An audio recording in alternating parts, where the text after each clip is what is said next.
안녕하세요, 시온입니다. 아스톤빌라전 프리뷰로 돌아왔습니다. 지극히 개인적인 내용이기에 여러분들의 의견과 다소 다를 수 있다는 점 말씀드립니다. 자, 그럼 지금부터 시작하도록 하겠습니다.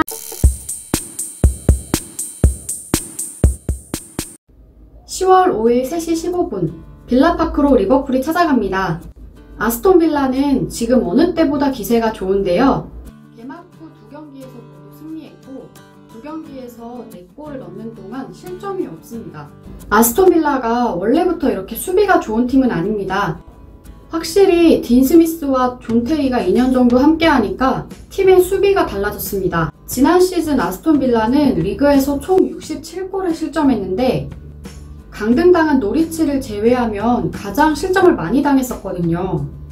때문에 지금 보여주고 있는 수비 퍼포먼스가 매우 대단한데 그 중심에는 2명의 선수가 있습니다. 첫 번째 선수는 키퍼 에밀리아노 마르티네즈입니다. 아스날에서 오랜 시간 동안 임대를 보냈었기 때문에 우리에게 그다지 익숙하지 않았던 선수였지만 지난 시즌 부상으로 자리를 이탈한 레노 대신 출전해 아스날에게 FA컵 우승과 커뮤니티 실드 우승을 안겨줬습니다. 지난 시즌 프리미어리그 9경기를 뛰며 선방률 81%를 기록해 EPL에서 5경기 이상 출전한 키퍼 중 선방률 1위를 기록할 정도로 폼이 좋았는데 주전 키퍼 레노가 부상에서 복귀하며 벤치로 돌아가게 되자 내년에 열리는 코파 아메리카 선발 출전을 위해 보다 안정적으로 선발로 출전할 수 있는 아스톤빌라로 전격 이적을 감행했습니다. 반사신경과 피지컬이 엄청 좋아 웬만한 선수들이라면 펀칭으로 처리할 법한 공을 캐칭해내는 능력이 있고 양발잡이라서 발밑도 좋은 키퍼입니다. 나이도 92년생으로 키퍼치고 젊은 나이이기에 오랫동안 EPL 수준급 키퍼로 활약할 가능성이 매우 높습니다. 두 번째로 소개해드릴 선수는 센터백 타이론 밍스입니다. 앞에서 마르티네즈에 대한 칭찬을 많이 했는데 사실 앞선 2경기에서 마르티네즈가 기록한 선방은 고작 3개입니다. 물론 그 중에 이제 하나가 페널티킥이었다는 점과 팀이 리그에서 유일하게 무실점을 기록하고 있다는 것은 정말 대단하지만 이런 기록에는 타이론 밍스가 가지고 있는 지분이 상당합니다. 이 선수가 원래는 수비 시에 매우 거칠고 도전적인 플레이를 종종 보여줬었거든요. 예전 본머스 시절에 질라탄의 머리를 발로 찬 적도 있었고 레딩에 넬송 올리베이라의 얼굴을 밟아 큰 부상을 입힌 적도 있어서 다소 거친 선수라는 인식이 있는데 원래 밍스는 섬세한 플레이에 능합니다. 기본적으로 피지컬이 좋고 왼발 빌드업 능력을 갖추고 있는 선수라 그런 점만 잘 활용해도 EPL B클럽들이 탐낼 만한 요소를 가지고 있는 선수인데 이번 시즌엔 그러한 본인의 장점을 200% 이해하고 활용하고 있습니다. 지난 시즌 경기당 약 33개의 패스를 성공시켰던 밍스가 지난 2경기에서 이미 84개의 패스를 성공시켰습니다. 아스톤빌라는 상대적으로 약팀이기 때문에 공격 진영에서 리버풀이나 맨시티처럼 패스를 많이 할 수 있는 팀이 아니에요. 수비나 미드필더 지역에서 공을 많이 소유해줄 필요가 있는데 중앙 수비수가 이 정도의 패스를 성공시키고 있다는 건 적어도 후방 빌드업에 있어서 밍스가 가지고 있는 지분이 있다라는 걸 볼 수 있습니다. 또한 수비에서도 제 몫을 해내주고 있는데 현재까지 기록한 클리어링이 15개로 팀 내에서 가장 많아요. 확실히 예전처럼 다소 급하게 뛰어들지 않습니다. 마치 리버풀의 반다이크처럼 확실히 기다릴 건 기다려주고 팀을 쉽게 위기에 빠지지 않게 만드는 수비를 하고 있습니다. 물론 이제 시즌 시작이지만 개인적으로 토트넘이나 맨유 같은 팀에서 뛰어도 충분히 경쟁력 있는 모습을 보여줄 수 있는 선수라고 생각하기 때문에 이번 시즌을 무사히 마치는 것이 선수 본인의 커리어에 있어서 매우 중요한 전환점이 되지 않을까 그렇게 생각을 합니다.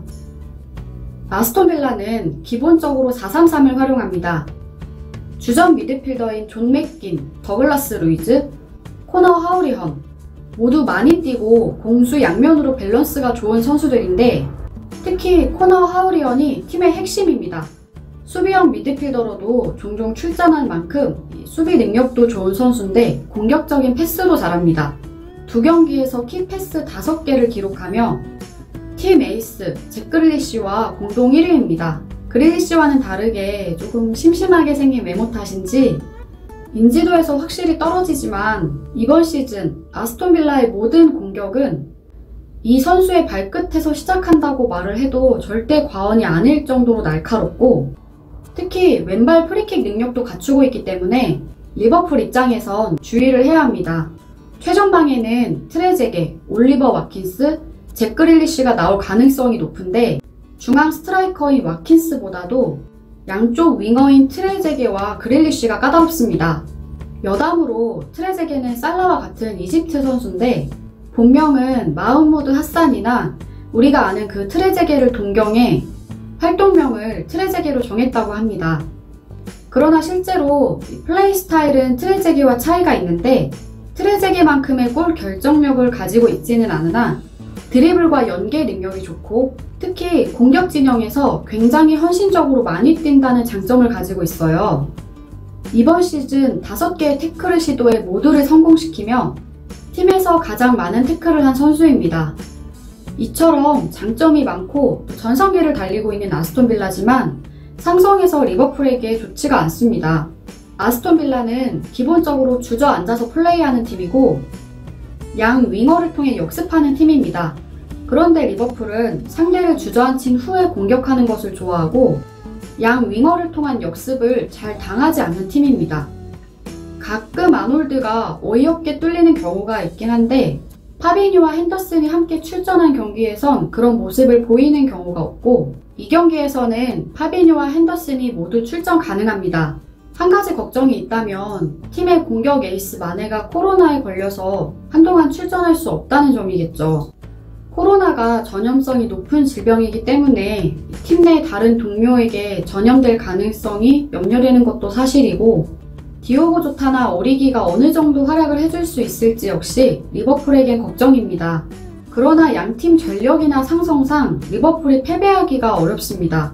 많은 분들이 아스톤 빌라를 비롯해 최근 엄청난 퍼포먼스를 보이고 있는 에버튼이나 레스터시티 같은 팀들을 보면서 리버풀의 이번 시즌이 지난 시즌보다 험난하지 않을까 걱정하고 계시다는 걸 잘 알고 있습니다.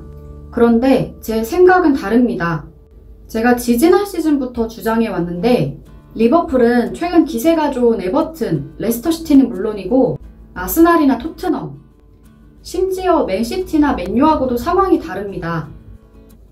바라보는 시점이 다르고 걸어가는 보폭의 크기가 다른 팀입니다. 이건 제가 코비기 때문에 근거 없이 리버풀을 찬양하기 위해 드리는 이야기가 아닙니다. 리버풀은 이번 시즌 어느 때보다 우승 가능성이 높고 심지어 더 높이 날 수 있는 준비가 모두 끝난 팀입니다.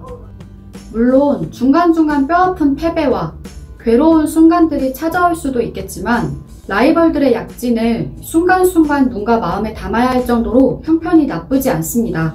제가 생각할 때 이번 라운드는 2대1 정도로 리버풀이 승리하면 그런대로 적합한 결과로 여겨질 것 같습니다. 물론 이 역시 제 예측에 불과합니다. 결과는 월요일 새벽 3시 15분에 직접 확인하실 수 있습니다. 저 시온이가 유튜브와 아프리카 TV를 통해 중계할 예정이니까요. 과연 제 예상이 맞을지 함께 지켜봐 주시길 바라겠습니다. 오늘 준비한 영상은 여기까지입니다. YNW의 시온은 여러분의 구독과 좋아요로 운영됩니다. 그럼 월요일 새벽에 만나요. 안녕!